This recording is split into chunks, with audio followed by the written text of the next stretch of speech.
Inside every cell of your body, a molecular machine is constantly at work copying DNA with astonishing precision. Without this process, life simply couldn't continue. This incredible mechanism is called DNA replication. DNA replication in eukaryotic cells occurs during the S phase of interphase.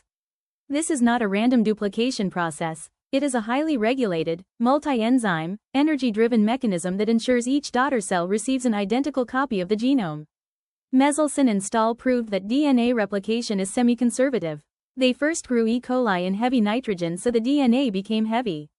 Then the bacteria were shifted to light nitrogen.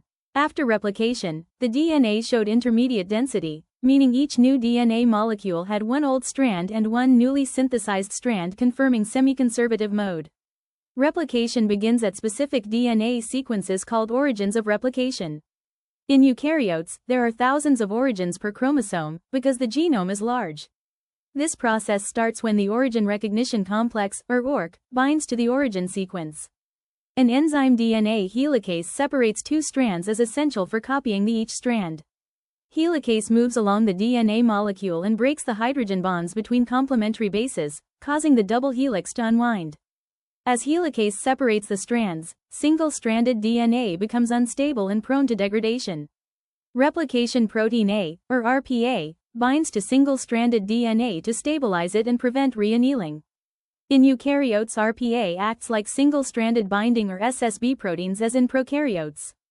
As helicase unwinds DNA, positive supercoiling builds ahead of the fork. This is resolved by topoisomerase I and II, which transiently break DNA strands to relieve torsional stress. DNA polymerases cannot initiate synthesis de novo.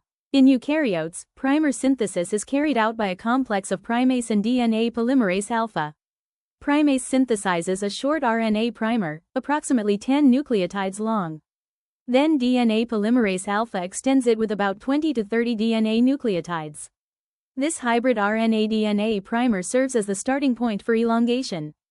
After primer formation, polymerase alpha is replaced.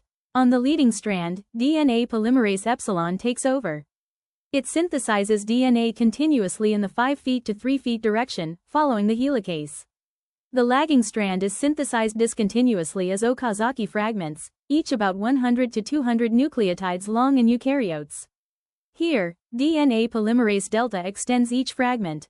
Replication continues until adjacent replication forks meet and fuse.